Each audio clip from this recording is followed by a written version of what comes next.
Whereas President Barack Obama spoke frequently about how the arc of the moral universe would ultimately bend toward justice. And for his part, President Ronald Reagan, who spoke of an America as a shining city on the hill, often said this, quote, "Freedom is never more than one generation away from extinction." Donald J. Trump has taken to claiming on a near daily basis that a cadre of career public servants who worked toward justice and protected the rule of law under Democratic and Republican presidents and administrations should be jailed. Trump lashing out repeatedly at special counsel Jack Smith while traveling abroad, as well as other Department of Justice and FBI officials and leaders of watchdog groups in unhinged social media rants, some of them posted very late at night / very early in the morning, with a tone barely worthy of a Facebook comment section, much less pronouncements of policy from a president of the United States. In one rant posted on Wednesday, Donald Trump targeted our colleague and MSNBC legal analyst Andrew Weissman, as well as fired FBI agent Walter Giardina. Giardina was pushed out of the FBI while he was caring for his dying wife. It's a move his supervisors called, quote, inexcusably cruel in a lawsuit they have brought against the Trump administration after they too were fired by Kash Patel. The agent, Giardina, was fired because he had been the agent who arrested Trump ally and advisor Peter Navarro. That happened when Navarro was indicted on contempt of Congress charges for blowing off a subpoena from the January 6th Select Committee. Republican Senator Chuck Grassley also alleged, among other things, that Giardina had destroyed records on a laptop when assigned to the Mueller investigation. It's a charge that Giardina denies. In fact, he says he was never issued a laptop by Mueller or the Mueller investigation. Now, Giardina is the target of the man with the world's largest megaphone, who has been steadily beating the drum on accusations that the January 6th investigation was some sort of witch hunt. It was not.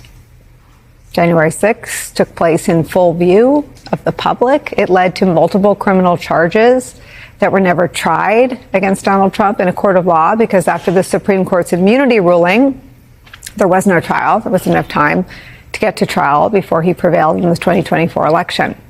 But even the right-wing publication, National Review, isn't buying what Trump is selling on this particular topic. They write this, quote, "The notion that there was something scandalous about the leadership at DOJ and the FBI approving an investigation into conduct that resulted in viable criminal charges is ridiculous.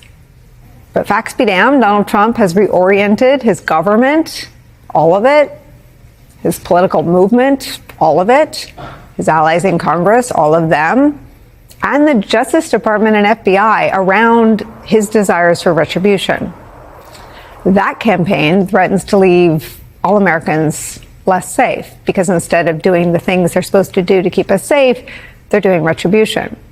As Carol Leonnig writes today in the New York Times, quote, "A deep and bipartisan bench of justice veterans say the department has reached a frightening tipping point. They warn that grave dangers now loom for all Americans. Without the real Department of Justice we have long taken for granted, public servants predict malevolent actors can freely engage in crimes, knowing they will never face consequences." Since taking office January 20th, Trump and his appointees have driven out or fired combined centuries worth of frontline expertise that will take decades to replace. Seasoned national security prosecutors and agents have sounded the alarm in our interviews. These departures leave us less prepared to stop the next terrorist attack or foreign state spying operation. The Trump administration pursuing Donald Trump's retribution and ticking off his enemies list at the expense of U.S. national security is where we start today with some of our favorite reporters and friends. Former Assistant Special Agent in Charge at the FBI, MSNBC National Security and Intelligence Analyst Michael Feinberg is here. He's also a fellow at Lawfare. Also joining me, New York Times Justice Department reporter Glenn Thrush, and my friend and colleague, MSNBC senior political analyst, contributing host on Pod Save America, and host of the new podcast, Runaway Country. Alex Wagner is here for the hour. Michael Feinberg, I start with you because you are one of those national security officials who, while we love being able to talk to you about these stories, I think we benefited probably more as a country having you inside the FBI.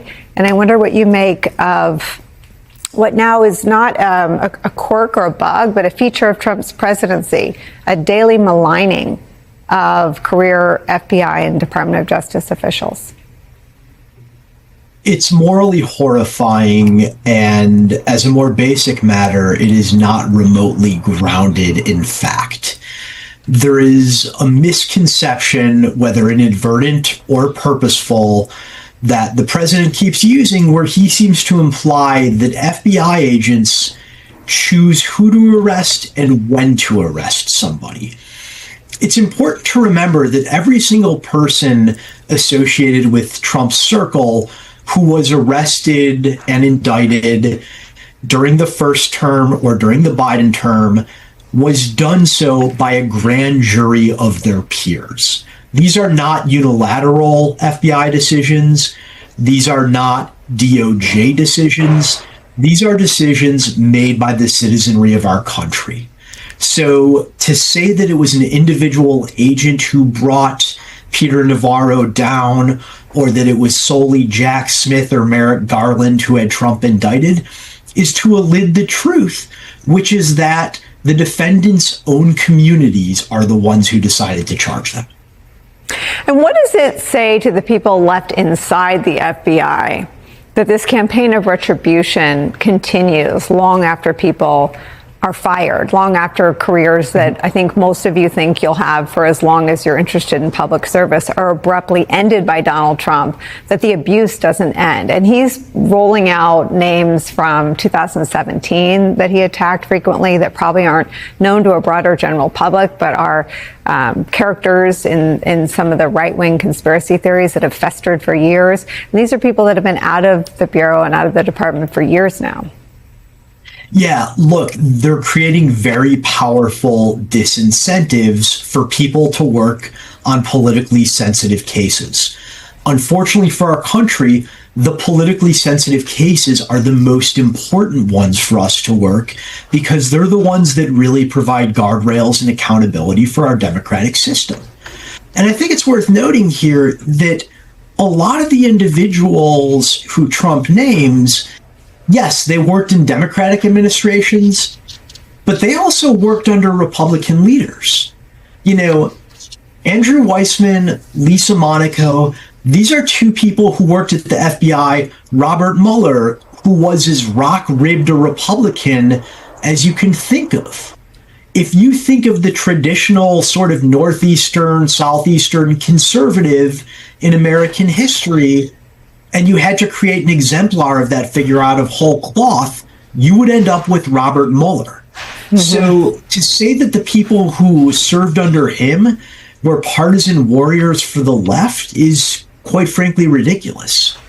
Glenn Thrush, you write about another person who's sort of an archetype of exactly who you want on the line on the national security side. I have no idea what his politics are, but you wrote this about Mr. Giardina, quote, Giardina, who regards his FBI service as an extension of his military commitment, said, quote, it was unfathomable to see my entire life, which has been focused on family and the FBI, to be torn apart in an instant. By the time Grassley went public with his claims, Colleen Giardina, his wife's health had already been deteriorating. At times, it seemed like her death and the end of his nearly 2-decade career were racing each other on parallel tracks, her husband said. Mr. Giardina's wife suffered an adverse reaction to chemotherapy and began to pace back and forth relentlessly as she became increasingly sick.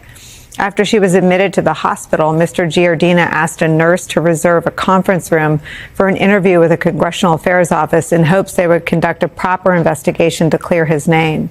They agreed to the meeting, then pulled out, he said. It was a nightmare, Mr. Giardina recalled. Mr. Giardina was on the receiving end of a post attacking him from Donald Trump while on a trip. He didn't seem well rested. Maybe attacking Mr. Giardina is the reason.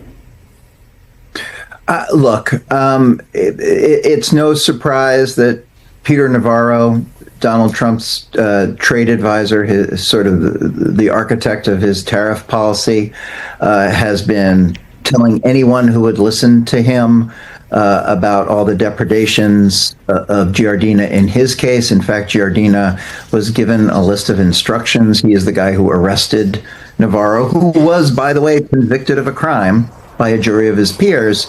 And Giardina apparently, from every telling of this incident, didn't do anything that he was not under instruction to do. So if, what Navarro's big issue is, and it has become a personal crusade for Peter Navarro to get this guy, or in his view, to hold this guy accountable. Essentially, what Navarro has claimed is that that he was treated disrespectfully, that Giardina created a public spectacle.